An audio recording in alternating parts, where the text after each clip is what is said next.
that. Nile Gardiner joins us right now, the former foreign policy advisor under Maggie Thatcher, the Heritage Foundation, so much more, an excellent student of history as well. Nile, thank you so much for joining us. I do wonder, when you plan for a funeral, private, small, or otherwise, there are other elements to consider. We would be remiss if we didn't mention, of course, Prince Harry, Meghan Markle interview with Oprah Winfrey, and we were told that at the time Prince Philip was aghast at that exchange. And now there's the added element, anxiety, drama around who goes, whether they go to the funeral, how fraught this could be for the family. What are you hearing? Well, Neil, thank you very much for having me on the show. And of course, extremely sad news from London this morning. And at the same time, of course, we celebrate the life of a truly distinguished figure, Prince Philip, a great war hero, someone who dedicated his entire life to serving the British people, a role model of duty, service, and dedication, and truly an inspiration. And as you mentioned, of course, the funeral will be next week. It's going to be in St. George's Chapel, Windsor Castle. It's not going to be a state funeral at the request of Prince Philip.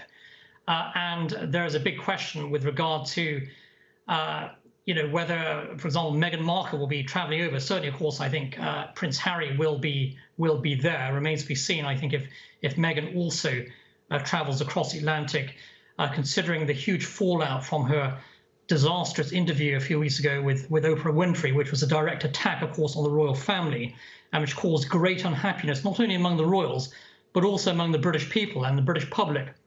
Were overwhelmingly against Meghan's, attacks on the royalty, which came, of course, just a few weeks before the passing today of Prince Philip at the age of 99. So certainly a lot of controversy in the background here, but certainly I'd expect that Prince Harry will be in London next week for the funeral.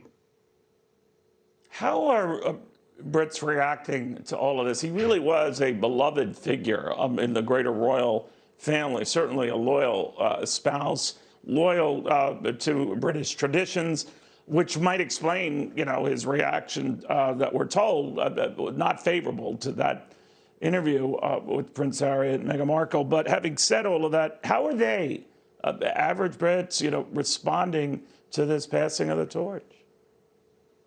Well, Prince Philip was hugely popular with the British public. He was a very outspoken figure at times, and the British public really took to him. They admired him, they liked him. He liked to joke a lot, actually, and he was certainly the antithesis of the kind of politically correct generation that you see today on both sides of the Atlantic. And in many respects, I mean, his life of service and duty was the antithesis of the approach that's taken by Meghan Markle and the sort of Me Too generation today. And the fact is, the British public greatly loved Prince Philip. They admire him, and I think there'll be a real sense of tremendous loss today among the British people with regard to the passing of a greatly beloved figure. And he really embodied the British warrior spirit. He was a warrior prince, a hero of World War II, where he was second in command actually of a Royal Navy ship, fought in numerous battles, and he represented that wartime generation that sacrificed and gave so much to keep the free world free. And Prince Philip really embodied, I think, in every respect, the greatness of the wartime heroes who fought against Nazi tyranny and also, of course, against the tyranny of Imperial Japan as well. Yeah, to your point, I mean, people forget about his military heroics. I mean, and the fact that so many at the time said, all right, we can shield you from all of this. It's good that you're here, but you really don't have to do anything.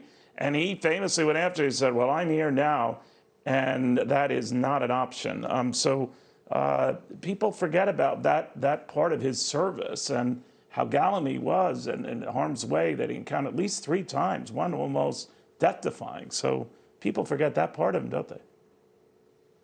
Absolutely, an extremely brave and gallant individual, and also someone who was at the side of the Queen for 73 years following their wedding in Westminster Abbey in 1947.